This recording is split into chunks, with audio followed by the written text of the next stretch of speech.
Next view பார்வையாளர்களுக்கு வணக்கம். இப்போ நம்ம பார்க்கறது என்னன்னா, கலையுதிர் காலம் அப்படின்னு சொல்லி நாம் தமிழர் கட்சியோட தலைவர் ஒருங்கிணைப்பாளர் சீமான் ஒரு வார்த்தையை பயன்படுத்தியிருக்காங்க. எல்லாரும் நாம் தமிழர்ல உள்ளவங்க இல்லை நாம் தமிழருக்கு எதிரானவங்க, நாம் தமிழருக்கு ஆதரவாக இருக்கிறவங்க, இப்படி பலதரப்பட்ட மக்கள் எல்லாரும் சீமான் அவர்களுக்கு அறிவுரை சொல்ல ஆரம்பிச்சிட்டாங்க. எப்படின்னா, அண்ணன் வார்த்தையை விடுறாரு, வார்த்தையை கட்டுப்படுத்தி பேசணும், அவர் இப்படிதான் பேசணும், இதை செய்யணும், அவர் எல்லாரையும் அரவணைக்கணும், எல்லார் கருத்தையும் உள்வாங்கணும், ஒரு ஜனநாயக தன்மையோட நடந்துக்கணும், இப்படிலாம் அறிவுரை சொல்ல ஆரம்பிச்சிட்டாங்க. அவங்க எல்லாருக்கும் பதில் சொல்ற விதமாக தான் இந்த பதிவை நான் செய்கிறேன். இப்போ நாம் தமிழர் கட்சியில தொடர்ந்து உறுப்பினர்கள் விலகிறாங்க அப்படின்றது செய்தியாக்கப்படுது. ஏத்துக்கிறோம்.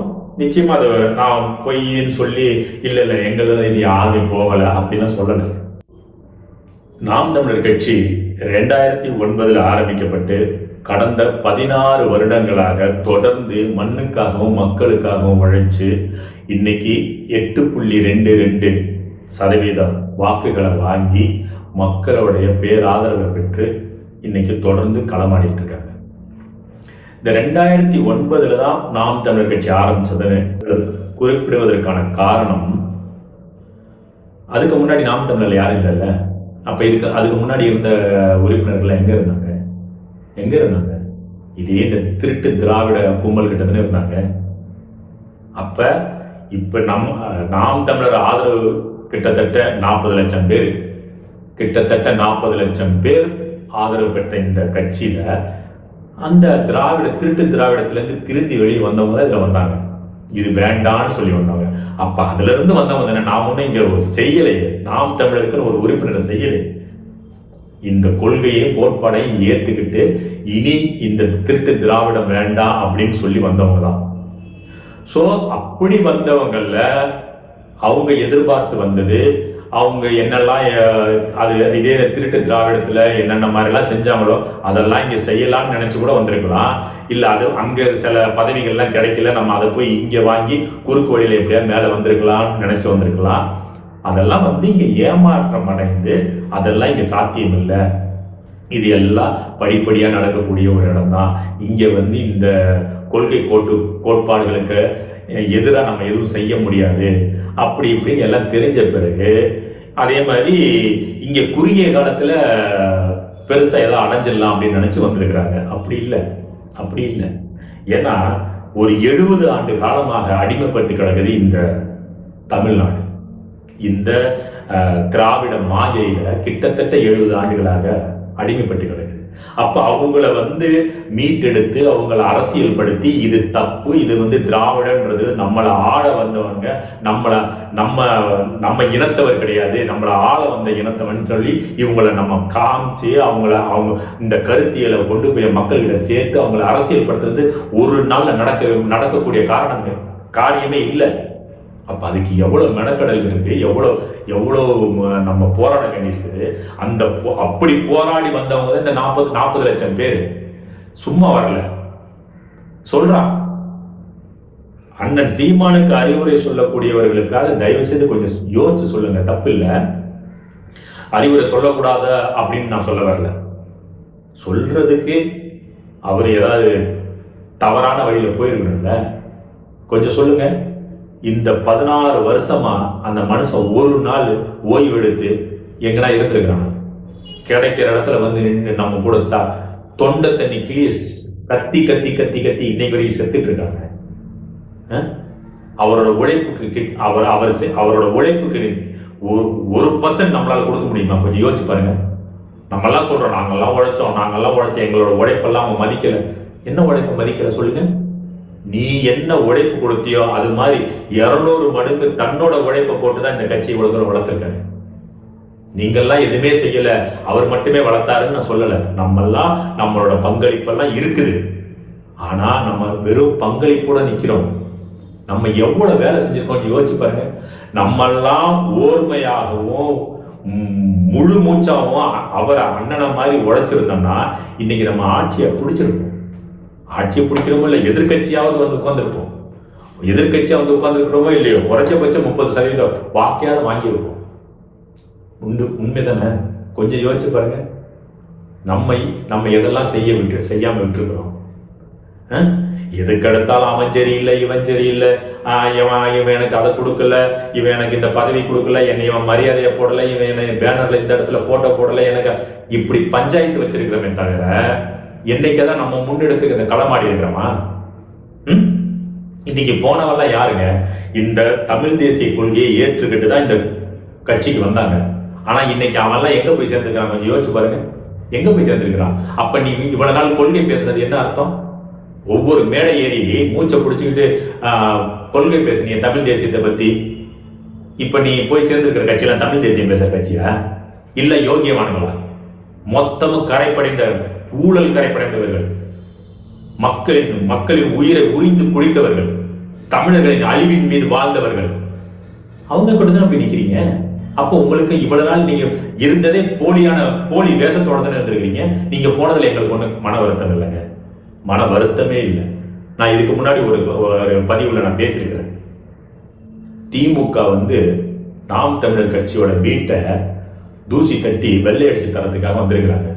அதை அவங்க செவ்வன செஞ்சுட்டு இருக்கிறாங்க. அதை நாங்க வரவேற்கிறோம். ஏன்னா எங்களோட செலவுலாம் எதுவும் இல்லாம அவங்க செலவு பண்ணி ஏன் நம்ம கட்சிக்குள்ள இருக்கிற புல்லுருவிகள் யாருன்றது அவங்களுக்கு நல்லா தெரியுது.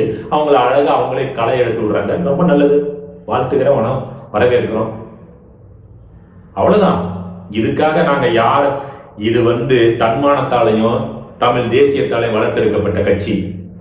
இங்க யாரும் வந்து யாருக்காக சோட போக மாட்டாங்க. யாரு வேணாலும் போங்க, தாராளம் போங்க. இங்க யாரை இருக்கணும், யாருக்கு உங்களோட கருத்தை மறுதளிச்சு நீ இருந்தே ஆகணுன்ற சட்டம் போடுறதுக்கு இது வந்து தன்னாட்சி கட்சி இல்லைங்க, ஜனநாயக கட்சி. அதனாலதான் எல்லா கருத்தையும் நாங்க உள்ள வாங்கிக்கிறோம். எங்களை பத்தி நீங்க வெளியே போய் எவ்வளவோ பேசுறீங்க, தவறான இருக்கிற வரைக்கும் எல்லாமே நல்லதா தெரியுது. வெளியே போனா எப்படி உடனடியா பகையா தெரியுது. கட்சியை பிடிக்கலன்னா போயிடு. அப்ப வெளியில போய் இதற்கு எதிரில் இருக்கிறவங்கிட்ட நீ வந்து தவறான கருத்துக்களை பதிய வைக்கிறேன்னா அப்ப நீ எவ்வளவு ஒரு கீழ்த்தரமான மனித இனன்றதை பார்த்துக்கோ. சிங்கள ராணுவம் தமிழ் மேடு போர் தொடுத்தானே, அவனுக்கும் உனக்கு என்ன வித்தியாசம்? அவனை பத்திலாம் இவ்வளவு பேசுனல்ல.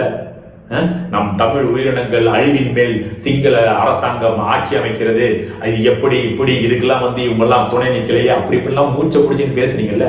இன்னைக்கு யார் பக்கத்துல போய் நிக்கிறீங்க? அவங்க எல்லாம் உனக்கு துணை நின்னாங்கள? அந்த சிங்களம் என்ன தவறெல்லாம் செஞ்சானோ அதுக்கு ஒரு துளியும் மாற்றம் கிடையாதுங்க. இங்க இருந்து நாம் தமிழ் இருந்து வெளியில போய் பேசுற அத்தனை பேரும் நீ எல்லாமே தமிழின துரோகி தான், எல்லாமே தமிழின துரோகி தான். சீமானுக்கு நாங்க அதை செஞ்சோம், இதை செஞ்சோம், பணம் கொடுத்தோம், அதை என்ன பணத்தெல்லாம் வாங்கி தின்னுட்டு சொகுசு வாழ்க்கை வாழ்ந்துருக்காங்க. எப்படா மனசாட்சி இல்லாம பேசுறீங்க? டெய்லி உன் கூட என் கூட தான் சுத்திட்டு இருக்காரு. என்னைக்காவது ஒரு நாள் வீட்டுல படுத்து தூங்கி இருக்கான் அந்த மனுஷன். தொண்டையில ரத்தம் வந்தா கூட நமக்காக கத்துறான்டா, நமக்காக கத்துற ஒரே ஒரு ஜீவன். அவனையும் விட்டுட்டோன்னு வச்சுங்க, விலை வைக்கிற பொருளுக்குரிய விலையை தரத வச்சுக்க, மின் கட்டணத்தை உயர்த்திட்டா, சொத்து வரியை உயர்த்திட்டா, எல்லா விலையேறி போச்சு. நெசவாலை நடத்த முடியல, மூடிட்டா. நூல் விலை ஏறிடுச்சு, வாழவே முடியல. வண்ணம் வச்சுக்கப்படுறாங்க ஒரு தருணம், ஒரே ஒரு அழுத்து இந்த மைண்ட்ல அடித்து ஒரு ஓட்டை இந்த பிள்ளைகளை நம்பி போட்டு நிம்மதியா படுங்க, நாட்டை எங்ககிட்ட விடுங்க. தெரியல, இயற்கை தகவமைச்சு கொள்ளுன்னு சொல்றோம். எப்ப பார்த்தாலும் அதுவே செஞ்சுட்டு இருக்குமா என்ன? ஒரு நேரத்துல நம்ம மேல வெறுப்பு வந்து இயற்கையே இந்த இனம் வாழ்ந்த நான் வாழ கட்டிடுன்னு அழிச்சுட்டு போயிடுங்க. அதுதான் நடக்கும். அதனால இனி இந்த நாம் தமிழர் கட்சியில பயணிக்கிற ஒவ்வொரு உறுப்பினரும் ஒரு உறுதிமொழியோட வேலை செய்யுங்க. இந்த கொள்கையும் கோட்பாடுக்காக மட்டும்தான் இந்த கட்சியில வேலை செய்யறேன் அப்படின்னு நினைச்சு வேலை செய்யுங்க. சீமானுக்காக வேலை செய்ய வேண்டாம், சீமானுக்காக வேலை செய்ய வேண்டாம், எந்த ஒரு தனி நபருக்காக வேலை செய்ய வேண்டாம், உனக்காக கூட வேலை செய்ய வேண்டாம். இனத்துக்காக மட்டும் வேலை செய்யற வேலை செய்யும். நம்ம சந்ததி நல்லா இருக்கும், நம்மளோட நிலம் நல்லா இருக்கும், நம்மளோட கனிம வளம் பாதுகாக்கப்படும், நம்மளோட இயற்கை பாதுகாக்கப்படும். இதுக்காக தான் நம்ம வேலை செய்யறோம். இத்தனை என்னோட வயதுக்கு முதல் முறை அரசியல்ல இந்த கட்சியில நான் இணைஞ்சு வேலை செய்யறேன். எதுக்காக? ஏன் அதுல ஒரு சுயநலம் இருக்குது. எனக்கு ஒரு சுயநலம், நானும் சுயநலமா தான் வேலை செய்யறேன். என்ன சுயநலம் தெரியுமா?